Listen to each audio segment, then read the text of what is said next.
the endless empire. The galaxy had forgotten what freedom felt like. For thousands of years, the Dominion Empire had ruled the stars with fire and fear. Their banners hung over 1,000 conquered worlds. Their fleets moved like storms, leaving nothing behind but smoke and silence. No species dared resist them anymore. Not after what happened to those who tried. The Dominion called themselves eternal, and maybe they were right. Every time a rebellion rose, their warships came, their soldiers landed, and entire civilizations vanished in a single cycle. The weak were enslaved, the strong were broken, and soon all that was left was obedience. From the golden throne world of Velkar Prime, the High Chancellor looked down upon the galaxy map glowing before him. Hundreds of systems blinked green under control. Peace enforced by the sword, he smiled as his advisors praised him. "Another sector secured," said General Tharn, his metallic voice cold through his armor. "The Ural species have surrendered without a fight. Their homeworld is now part of the Dominion, as expected." The Chancellor nodded. "As expected, yes," he said with calm pride. "It seems no one has the strength to resist us anymore." The council chamber was filled with laughter, the sound of arrogance, of old victories, but none of them noticed the small flicker on the edge of the holographic map. A faint red pulse deep in the uncharted zone near the galactic rim. Another primitive signal? The Chancellor asked lazily when his sensors chief mentioned it.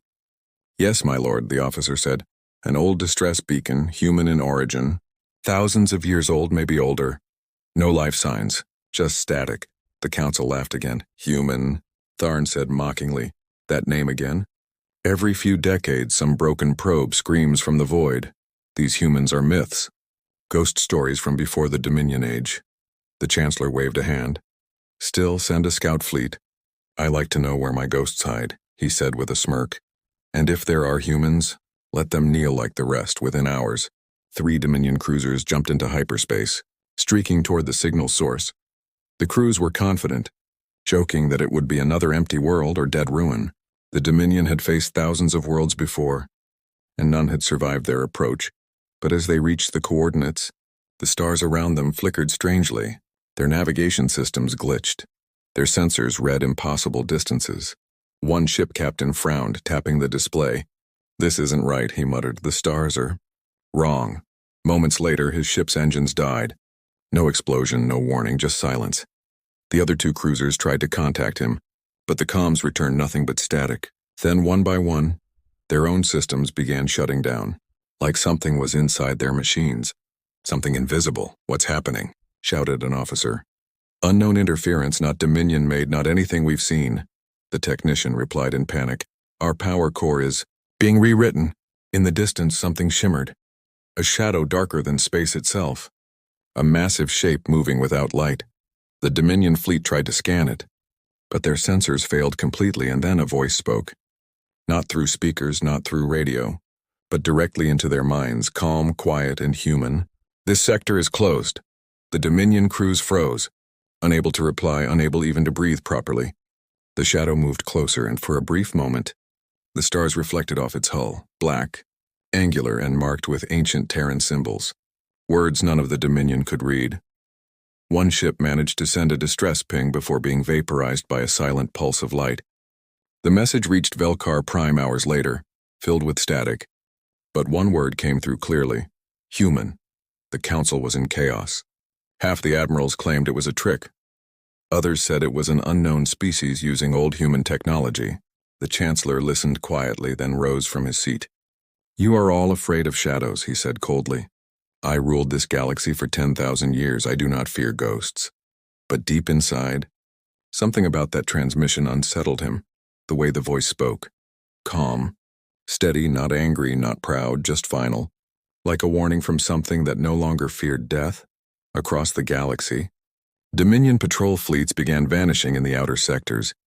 Entire convoys lost without a trace. Their black boxes recorded strange energy patterns. Impossible to decode, whispers spread among soldiers. "The Deathworlders have returned," some said. Others laughed nervously. "No, humans are extinct." They never existed, and yet every few nights, Dominion sensors picked up faint energy spikes at the edge of known space. Old satellites went offline. Long-range probes disappeared. Something was moving out there slowly, silently watching them. The Chancellor ordered more fleets to investigate, sending hundreds of ships into the darkness, confident in Dominion superiority, confident that no one could match their power. But for the first time in centuries, their arrogance met silence because beyond the rim, hidden in the shadow of forgotten stars, a voice spoke again. This time not as a whisper, but as a promise. You called yourselves rulers of the galaxy. Now face those who built it. And then the stars themselves seemed to flicker. As if the galaxy was taking a deep breath before the storm began. For the first time in 10,000 years, the endless empire was no longer alone. The hidden fleet far beyond the Dominion's reach, past the cold silence of Pluto's orbit, a shadow moved in the dark. It was not a comet, not a drifting rock, but a ship, old, black, and massive. Around it floated thousands more, hidden beneath the thick cloak of artificial gravity fields. Together they formed something greater, the Terran Warfleet. For centuries, humanity had watched in silence. They saw the Dominion rise, enslave, and destroy. They saw innocent worlds burn while the galaxy called it peace. But humanity remembered everything. They had never truly vanished. They had simply stepped into the shadows. On board the flagship Erebus, a man stood before a wide viewing window. His uniform was dark gray, his eyes calm, sharp as cold steel. This was Admiral Kane, the supreme commander of the Terran fleet, a man raised in the silence of deep space, trained to fight wars no one else could imagine. "Report," his voice echoed through the control deck. "Scouts confirm Dominion movement, sir," said Lieutenant Mira, her tone steady. "They've sent another 30 ships into our border. No signs they know who we are yet." Kane nodded slowly. "They're testing the edge," he said quietly, like a wolf that thinks it owns the forest. He turned toward the holographic map. Dozens of red markers blinked in the outer systems. They forgot this forest had hunters once. Every officer in the room felt it, the tension before a storm, the quiet before thunder. For too long they had stayed silent. For too long they had hidden. But now the ghosts of Earth were waking. In the hangar bays, old war machines came alive. Fighters that could disappear between star fields. Dreadnoughts that could fold through space without light. The engines of ancient Terran design hummed softly, their cores glowing with deep blue fire. Quantum hearts that had been asleep for centuries. Mira looked at the Admiral. "Sir, are we finally going to reveal ourselves?" Kane's gaze stayed on the holographic map. "No," he said. "We don't reveal. We remind." He tapped a small control on his wrist, and across the fleet, a single encrypted command spread like a pulse of light. "Prepare for judgment." The Dominion's scout fleets drifted toward the void, laughing among themselves, mocking the ghost signals they had been sent to chase. But laughter turned to silence when their scanners froze. The stars ahead vanished. "What is that?" one captain shouted, staring at the screen. "There's a gravitational well forming, but there's no planet, no sun." And then the darkness moved. Out of the void emerged a shape so massive that even the Dominion's war computers refused to measure it. It had no insignia, no signal, no light, only the faint outline of a hull that swallowed the stars behind it. "Unknown vessel detected," said one frightened Dominion officer. "Fire at will," the commander barked. They fired plasma volleys, missiles, gravity bombs, every weapon the Dominion had perfected over millennia. The void swallowed all of it. The blasts vanished, absorbed by an invisible shield that shimmered faintly, like mist around a mountain. Then the human ship replied, with a single blue flash. Every Dominion cruiser stopped mid-space. No explosion, no debris, just silence. All power lost, all systems dead. The crew screamed as lights flickered, life support failing. Before their eyes, a message appeared on every screen. Old Terran script, glowing cold white. "You entered a restricted sector of Sol Command Authority. You are trespassing on a Deathworld perimeter. Leave immediately or be erased." The Dominion ships tried to retreat, but it was too late. One by one, they were turned to dust by beams that bent light itself. No sound, no fire, just erasure. On Erebus, Kane watched the readings calmly. "Target area neutralized," said Mira. He nodded. "Record and transmit." "To whom, sir?" "To everyone," Kane said. "Let the Dominion know the ghosts of Earth remember." The transmission spread across space like wildfire. In hundreds of Dominion outposts, soldiers and scientists froze as a single phrase appeared on their command screens. "We are awake." At first, they thought it was a joke, a data corruption, a prank. But then came the second wave of reports.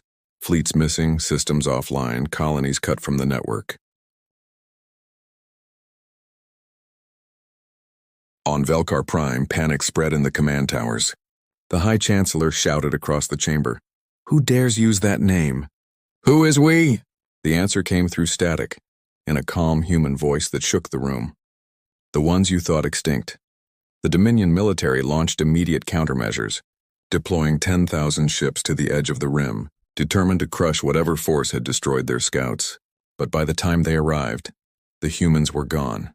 Nothing but empty space and broken debris fields, still warm from annihilation. Admiral Kane stood again before the great window of Erebus. The stars reflected off his face like ancient memories. "They will come in numbers," said Mira quietly.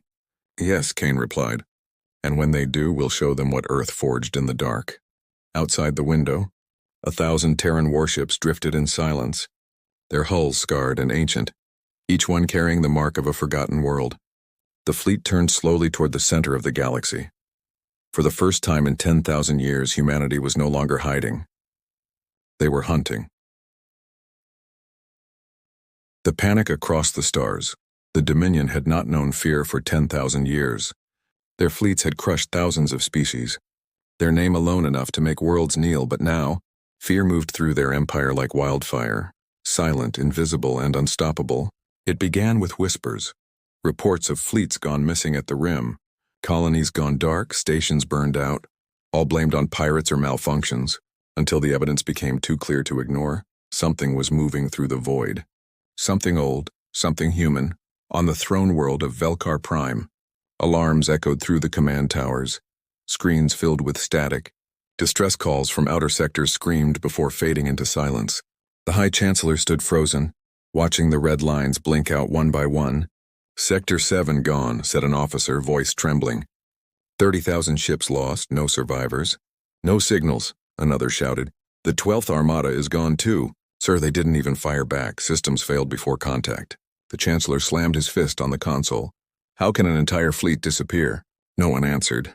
They all knew what the reports said. No wreckage, no escape pods, just nothing. Across the galaxy, panic spread. Worlds once proud under the Dominion banner began to whisper forbidden words. "Humans," they said quietly. "The Deathworlders. They've returned." Merchants refused to travel. Soldiers deserted their posts. And scientists searched old archives for any mention of Earth. They found fragments, ancient files from before the Dominion rose, talking about a planet where evolution made monsters out of men, a world so harsh it forged gods instead of mortals. On the outer colonies, Dominion governors ordered the arrest of anyone speaking the human name. But even they couldn't silence the fear in cantinas and marketplaces. People spoke of shadows that moved between stars, of voices whispering in the dark, of fleets appearing out of nowhere. One witness, a trader named Halleck, swore he saw it. A ship the size of a moon, black as death, no engines, no sound, just drifting. And when it turned toward us, every system I had shut down, even my heartbeat inside the Dominion Central Command. Admiral Var stood before the council, his armor dented, his eyes hollow.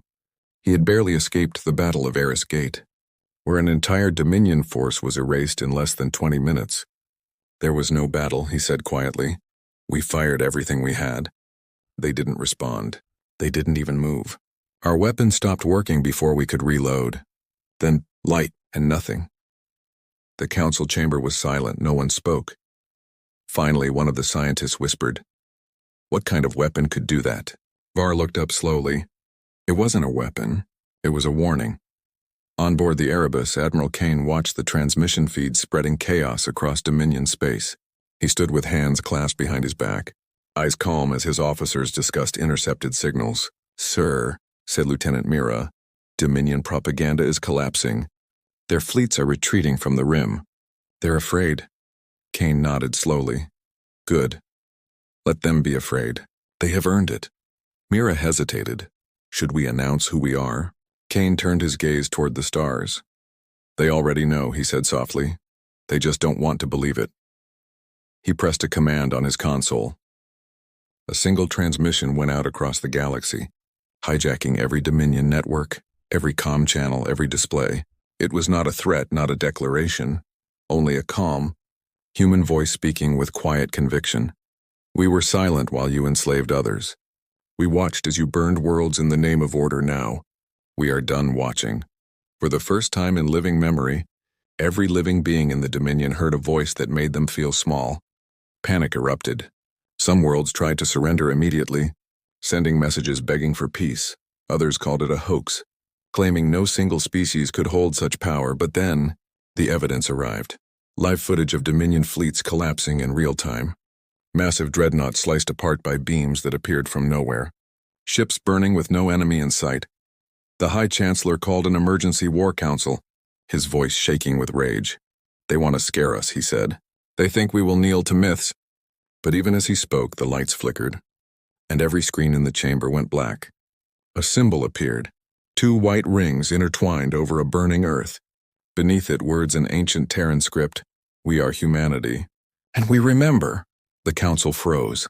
Every guard in the room raised their weapon instinctively, but the symbol just stayed there, glowing softly, as if staring back at them on the Erebus. Mira turned to Kane. "Sir, the Dominion is in full panic. Their own fleets are firing on each other, thinking they're ghosts." Kane said nothing, his eyes fixed on the endless dark ahead. "They think fear will save them," he murmured. "It never does." He gave a quiet order. "Deploy the Vanguard-class dreadnoughts to the border. We move at dawn." Mira nodded. "And the message, sir?"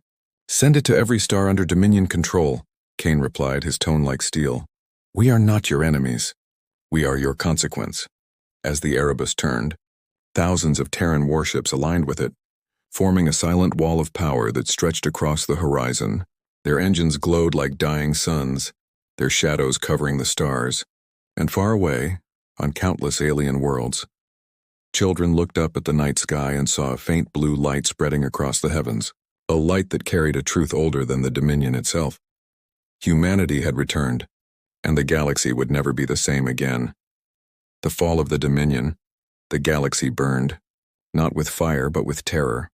Across thousands of star systems, Dominion fleets scrambled to form a defense line. Their banners still glowed bright, their war drums still thundered, but behind every command there was fear. Fear of something they did not understand, fear of humans. The High Chancellor stood at the center of Velkar Prime's war chamber, surrounded by flickering holograms of admirals. "Every ship, every weapon, deploy everything we have," he roared, his voice echoing across the chamber. "This Terran fleet is flesh and metal, nothing more. We are the Dominion. We do not bow to ghosts." The admirals nodded, but their faces told a different story. Reports of entire armadas vanishing without a trace filled their screens. Every battle report ended the same way: no survivors. No wreckage, no light. Still, the Dominion gathered. 30,000 capital ships, millions of drones, planetary defense rings stretching across the stars. It was the largest fleet ever assembled in galactic history. Their destination, the Veil Nebula. It was there the humans had last been seen. Far away in the silent dark behind that same nebula, the Erebus floated among the shadows. The Terran warfleet was waiting, still calm, patient.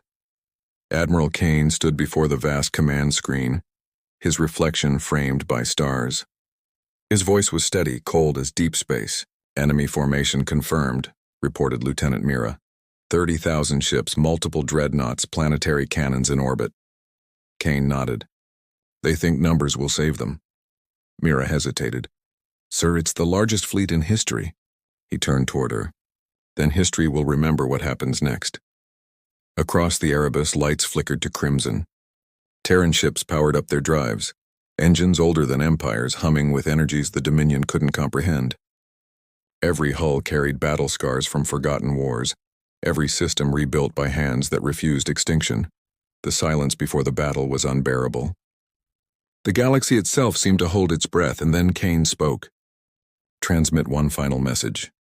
"Yes, sir," Mira said, typing quickly. "Message ready." Kane looked at the stars and said the words that would echo through eternity. "You called us monsters once. You were right. The Dominion fleet entered the nebula, sensors blind, weapons ready. Target the anomalies," Admiral Tharn shouted. "Fire everything." Thousands of plasma bolts streaked through the mist, lighting up the dark like a dying sun. Explosions filled the void, shaking the entire sector. But when the light faded, there was nothing. Then, without warning, the stars disappeared. A wall of black ships emerged from the nebula, silent, unstoppable, beautiful in their horror. The Terran warfleet had arrived. Each ship was colossal, angular beasts of armor and power, their hulls glowing with faint blue veins of energy. They didn't broadcast identification codes. They didn't answer hails. They just moved. The Dominion opened fire again, tens of thousands of cannons roaring at once, but every shot bent away, swallowed by invisible shields that rippled like water. Then, from the center of the Terran formation, a single dreadnought stepped forward. It dwarfed even the largest Dominion vessel. Its name burned faintly across its side, Oblivion's Wrath. It fired once. One beam of light, thin, silent, elegant. The Dominion flagship vanished. Not exploded. Not destroyed. Erased. Every Dominion sensor screamed errors, every ship lost lock, and for a heartbeat, all sound vanished. Then came the voice, deep, calm, and human. You enslaved our children. You burned our sky. This is our answer. What followed was not a battle. It was an extinction. The Terran fleet moved like a storm of light and gravity. Their weapons tore through armor like it was dust. Dominion dreadnoughts shattered, their debris caught in collapsing gravity wells. Planetary cannons melted in orbit before they could fire again. Admiral Tharn screamed orders, but his command vanished under static. Ships collided in panic. We can't target them. They're inside our systems. My engines won't. And then everything went black. Hours later, the nebula cleared. Where the Dominion Armada had once stood, only silence remained. Fragments of burning metal drifted among the stars like floating graves. The Erebus and her fleet hovered above the wreckage, untouched. Enemy neutralized, Mira said softly. Her voice trembled, not from fear but awe. Kane gave a slow nod. Prepare the message. A signal pulsed outward across the entire galaxy. Every communication channel lit up. Every screen, every device, every ship. The same human voice spoke again, calm and final. The Dominion has fallen. Power belongs to those who protect, not to those who rule. Stand down. Live in peace. Or we return. On Velkar Prime, the High Chancellor fell to his knees as his palace lights flickered out. Outside, the sky was filled with falling wreckage, his own ships returning as ash. Across the galaxy, every surviving civilization went silent. No one dared move, because for the first time in history they understood the humans were not conquerors. They were the balance, the hand that would rise only when the stars forgot what mercy meant. And as the Erebus turned away from the ruins of war, Admiral Kane gave his final order. Power down weapons. Set course for home. The stars glowed softly against the black hulls as the fleet slipped back into shadow. The galaxy would never forget that day. The day when the rulers of the stars met the children of Earth and realized that Deathworlders don't conquer. They correct. The new dawn, the stars were quiet again. For the first time in 10,000 years, no warships roamed between worlds. No screams echoed through the void. The galaxy, once filled with fire, now floated in silence like it was holding its breath after a storm. The Dominion Empire was gone. Its fleets burned to drifting metal, its command towers dark. Its emperor vanished without a trace. The survivors on distant colonies stared at the empty skies in disbelief. The empire that had ruled their ancestors, the empire that had called itself eternal, had fallen in a single night. But it was not the silence of victory that spread. It was the silence of wonder. Above the shattered remains of Velkar Prime, a human dreadnought hovered quietly, its black hull gleaming against the dim red sun. The name on its side, Erebus, was now known by every living being in the galaxy. Inside, Admiral Kane stood on the observation deck, watching the broken planet turn slowly beneath him. Reports? He asked calmly. Dominion command centers neutralized, replied Lieutenant Mira, her tone soft. Survivors requesting aid. Civilian ships are surrendering across every sector. Kane nodded slowly. Send them coordinates for humanitarian supply drops. No weapons, no soldiers. Mira blinked, surprised. So you're helping them? He looked out at the stars, his eyes heavy with memory. They were slaves to fear, just like we once were. If we destroy them completely, we become what they were. The command deck went quiet. Every officer understood this was not revenge. It was correction. Across the galaxy, every world that once bowed to the Dominion received a message from the human fleet. It was simple, short, and final. Rule your own skies with peace. Seek war again, and we will return. The message echoed across every star system, translated into thousands of languages. To some it was a threat, to others a promise, but to most, it was hope. For the first time in generations, free worlds began to rebuild. Old enemies became allies overnight, chains were broken. Children born in fear saw light for the first time, and through it all the humans stayed silent. They didn't occupy planets. They didn't demand tribute. They simply watched. In the depths of the Terran flagship, Kane walked through a dimly lit corridor filled with old flags, relics of Earth's forgotten nations. The blue of oceans, the red of sacrifice, the gold of unity. He paused before a glass wall where the Earth itself was displayed, glowing faint and blue on the ship's star map. Home, he whispered, still waiting. Mira approached quietly behind him. Sir, after what we've done, the galaxy will fear us forever. Kane gave a faint smile. Good. Let fear remind them of peace. But one day they'll understand we didn't come to rule them. He turned toward the viewport. We came to protect the balance.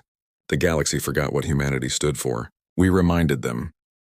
Meanwhile, in the ruins of Velkar Prime, alien survivors crawled out from the rubble. For the first time in centuries, the night sky above them was clear. No warships, no banners. A young alien child looked up, pointing at a faint blue shimmer moving across the stars.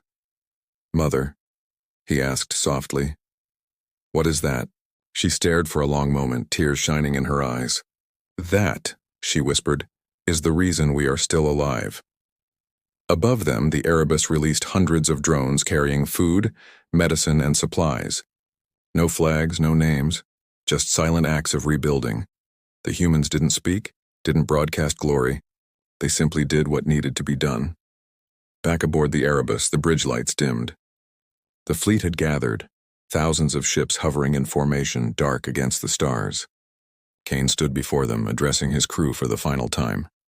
We came from a world that tried to kill us every day, he said, his voice echoing through the ship. Earth forged us in storms and fire and hunger.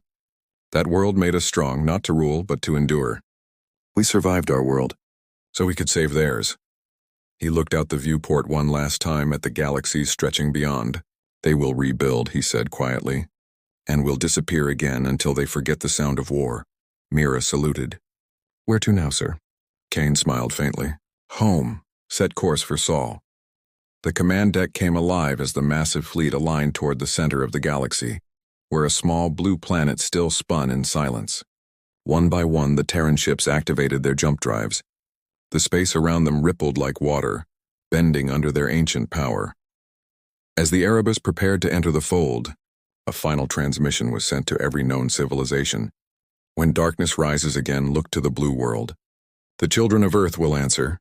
And then, in a flash of light, the Terran fleet was gone. Only the stars remained. Centuries later, legends spread through the galaxy. Stories told of ships made of black steel that moved without sound, of voices that came from the void, of a race born on a world where everything wanted them dead, and yet they survived.